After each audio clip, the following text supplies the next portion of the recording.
leader that you have to, it's almost like build them up a little bit to say, hey, you're doing some great things here.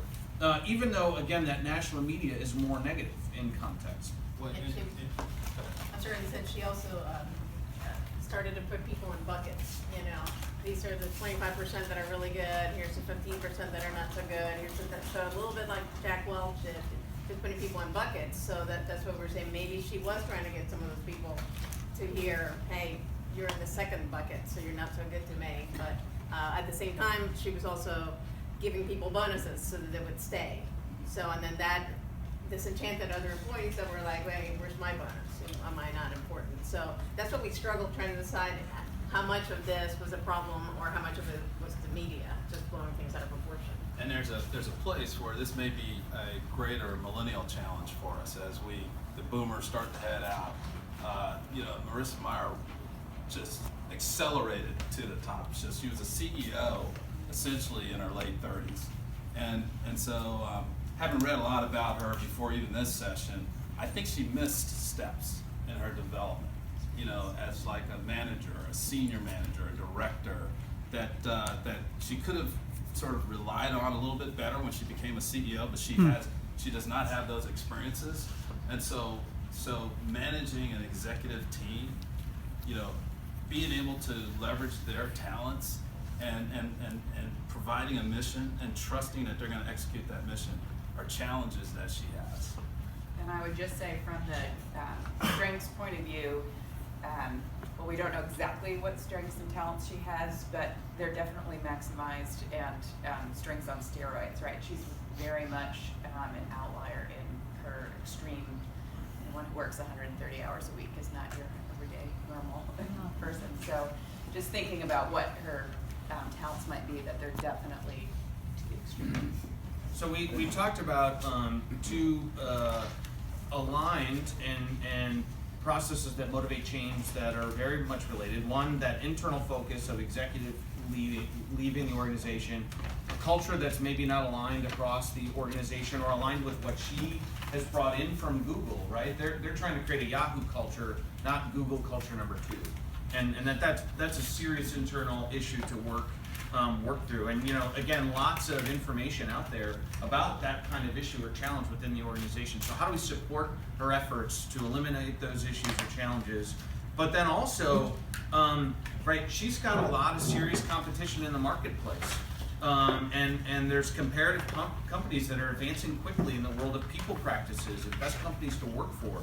And so how do you attack both of those things? Because they're daunting challenges within organizations that large, right? So we pulled actually the data on stock prices from the date she was hired at her organization to January and looked at growth. And what was interesting is, I don't know, my perception of Yahoo wouldn't have been in the like-minded comparison companies, but they're actually performing quite well, right? That 2.6% growth is bigger than everybody but Amazon since that time that she's been hired, yet all the publicity out there is negative. So again, it just reminds us that oftentimes we have to stay focused on the positive, reinforce those leader skills, and get them excited that we're there to sell them and encourage them and grow. We're not there to tell them they're wrong and that they need to change. So as we talked about the traits, we really focused on hurdles being trust, this notion that she's detached because she's working so much that she's working that much, she's in the weeds way more than she needs to be. She's got to leverage others and bring in strong team members to support their efforts in change within the organization, not just do it all of herself. And those are things we've got to overcome and work through. While at the same time, right, it's a take charge kind of attitude, someone who can make change and develop a legacy, right? How amazing would it be someone at this age who had an amazing career at Google to then turn around an organization that was once really proud and strong at the evolution of the internet, right? And show her how she can accomplish things and move forward with a broad group and sense of passion. And one of the other things we talked about legacy was, as we're dealing with her personality type, leverage the legacy that she left at Google to help with transforming Yahoo. So not necessarily trying to import that, but appealing to some of the successes that she's had, all right? and then shaping them in a way that they may be applicable in Yahoo. Not trying to necessarily turn Yahoo into a Google culture, but using that as a fulcrum to help begin to shift her mindset. And that would also tap into significance if that was one of her talents. Yeah. Christine, you want to talk about this a little bit, about the talent stuff? Here? Yeah. Okay, well, we were looking at Marissa and where she might fit into the leadership worldview. And we put her in between the fanatical, well, at the extreme, fanatical and ruthless, but really seeing an opportunity here in the pragmatic and servant leadership. And we already talked about her work hours, that having that kind of model for your employees really might keep her distant from those people and not being something that they would aspire to. But that there is potential if she can pull it in and really focus more on the people and the opportunities moving forward. And in her particular case, we saw opportunities to try to leverage this not only to help her in our work environment, but to help her at home. Yes. Because the challenges that she has at work seem to also be the exact same ones that she has at home with her kids and her family. So as we started talking about, okay, how do we tackle the issues within Yahoo, and what do we baseline that organization around? We have one clear indicator, and that's the stock price, right? From a business standpoint, the ultimate success of a CEO and leader is often looked at as the stock price. And we all know, we've heard it through our 3 presentations today, that people and those things drive company success, right? We've got a great fundamental baseline already to analyze against as we move forward. And then we talked about the discussion of absenteeism and understanding where are the employees. Are they truly unhappy, or is that just the media context? Doing face-to-face interviews and getting real information from people, not just surveys, because it's a large organization with people spread out in multiple environments. How do we analyze that information? But again, a lot of the companies and organizations we're talking about also have a large breadth of facilities. And as we talk about facilities and our people being in them, we have to be aware that one solution for a campus or a building somewhere may be different than what we have to do on the other side of the country, or with those different organizational leaders at that level. We also talked about, from a destination standpoint, our focus being on attracting, retaining talent. I loved the war for talent. That was an awesome comment before. That was pretty exciting. But as we had this dialogue about shifting the needle into a competitive advantage that would then turn itself into stock prices, things like that, we also had this discussion around what would be a crazy BHAG. What would really push the envelope that would come maybe high risk, high reward discussion to have with Marissa, is this notion that what if Yahoo transformed the internet of wealth, right? What if it was the single focal point for people? Instead of going to Google, they went to Yahoo to look up anything related to wealth or health and well-being, right? It would be a new product. It would be something different in the marketplace that could put them back on the map. And so it's like, we talked about this idea or new platform or product. It's like, but it'd be a dangerous path to go. And you gotta be really strategic if you're gonna propose things like that, because they could shut you down right away, and you gotta have that backup plan or that out, right? So we kind of talked around that a little bit. And then we also found some really great things. We converted the latter with some of the actually marketing and materials that are out there about Yahoo, that they're already doing amazing things. They've got an office space in Hillsboro, Oregon, that they put in farming for its employees and gardens. There's like 12 different plots that they're working with the community around that office space to leverage and grow vegetables for their employees and for the community. It's like they're already doing some really great things. We got to help her maximize them across their entire portfolio and all of their people. And so again, building on things they're doing makes that connection. And it's not things we need to do to you, it's things we've got to help you grow within that organization. We talked about the concept in terms of what's the case for change about talent already, and engagement.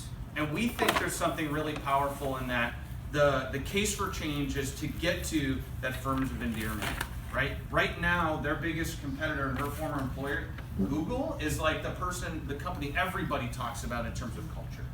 And so how do we change that? How do we make Yahoo in that same discussion, right, within their organization and for her? To make that case for change, we also said, well, it's like in the workplace, right, where we can truly make tangible changes and influence people. When you pull images of Yahoo Space, they're really cool. I mean, this is recent relevant photos of some pretty amazing looking space.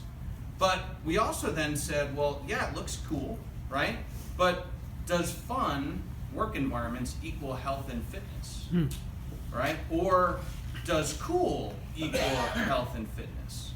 Or a third one, because you hear it all the time in our industry, does tech equal health and fitness? And that's where I think we've got to go deeper and educate when we talk about spaces for people that work in different environments, right? People need different settings and environments or temperatures or locations to be productive and to be healthy.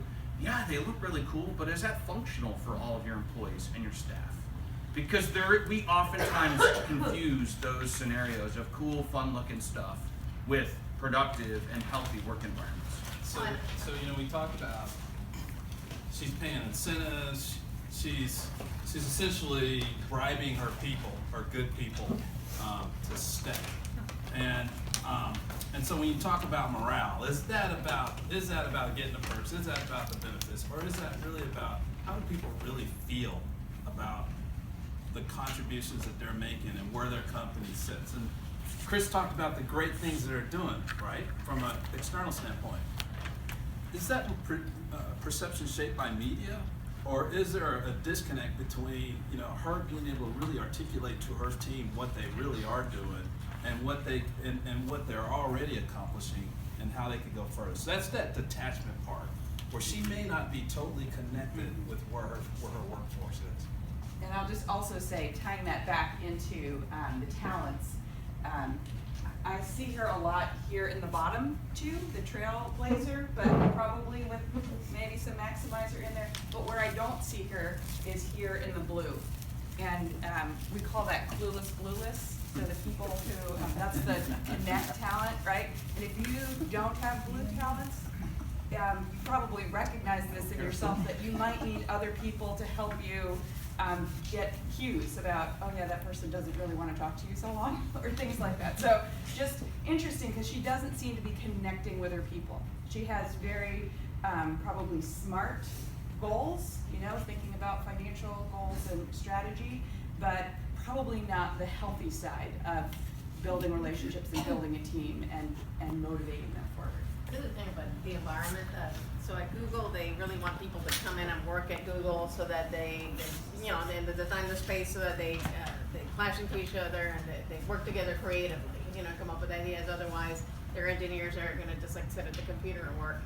She tried to bring that to Yahoo, which is a little bit different. So by changing the environment to create different spaces that they might not have thought of, so the person that likes to work at home might find a like environment at the new renovated Yahoo that they might not have now. So they might have a really cool and fun environment, but it doesn't address all the differences and the diversity of the spaces that should be there, of the settings also. And the culture within that organization.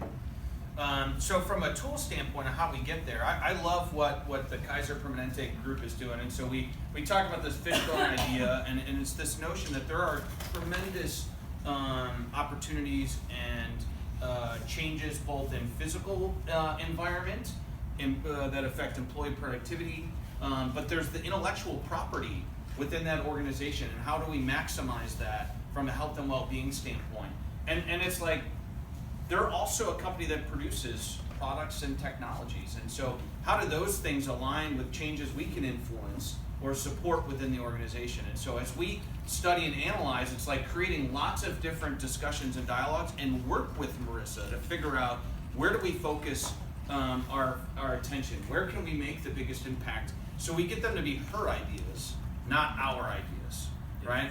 And we work through those things with her so that we increase employee satisfaction. They become the industry leader and influencer within the tech market as around the well and healthy living cultures and become within their entire organization develop cultural alignment. So it's not just this clash of Google and Yahoo, it just becomes Yahoo's culture and experiences.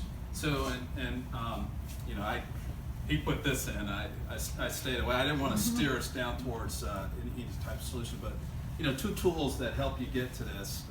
One is like affinitizing, and going through an affinitizing exercise to capture, hey, what's happening with my immediate leadership team. And I think that process would help her begin to empathize with what they're doing, because it's a very non-threatening way to get feedback and input. Then after you affinitize and really sort of determine, hey, what are the real issues that we're dealing with within this group, then you can begin to start to go to a fishbone diagram. So I think Chris would have rather for this to have been a fishbone diagram, because that's what we talked about, but we ran out of time. Yeah. But I think those tools, if you're looking at how to get to a product like this, are really good foundational opportunities to start. So then as we develop this path and start working with their team to improve and change their company, right, we have to be mindful of those things that are challenges. And it is this notion of the Google culture. That is what she's tagged with, right? Probably more so than what she's doing at Yahoo, and she's been there since 2012. And so we've got to be keenly aware of those things. Based on her persona, we also talked about how do we lower the risk equation, and it's finding a way to get into her inner circle. You can't go into a CEO like this without friends that are already having the dialogue ahead of time to grease the wheels, to start moving the conversation slowly, so that it is not just an abrupt transformation of thought. And so finding a way or person or group of people to get in that inner circle is a key way to limit that risk. Right, she's not on an island, even though it appears like she often is working herself onto an island. Yeah, and I kind of refer to that as chipping the ice. Chipping the ice is not trying to win the argument in one presentation. It's day by day, finding out who those influencers are, having the short, brief conversation, not trying to sell the whole thing, but selling elements, and then they begin to see that picture, and they begin to help that leader make the shift. I call it the meeting before the meeting. Yeah. A lot of times there's a lot of meetings. And we, as we talk about shadow culture, right, we talked about like this awareness. Here she's out there working 130 hours saying there's nothing wrong with it, but she's also out there encouraging her staff to go home and be a family. It's like those two things don't necessarily add up, right? And she's got this notion that she's just gonna work all the time, and that's gonna equal success. And it's like, we've got to demonstrate that there are lots of cases out there where companies have failed because the leader doesn't trust the team to develop that process. Rex talked about it earlier this morning, right? So we've got to find a way to educate and influence her to start changing some of her own attitudes and approach to work, because she's got kids, right? And again, I pulled, these are, it's amazing when you just go to Google and search for things like CEOs and kids. There were probably 100 articles that popped up about bad situations and family issues and challenges with both of these subject matters. And it's like, we've got to help her. Mitch talked about that family connection. We got to help her in both work and life.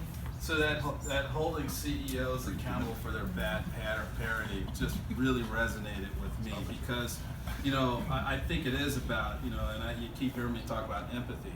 If you empathize with the VP that also is a scout leader, he's going to go take time and go with the scouts and things of that sort.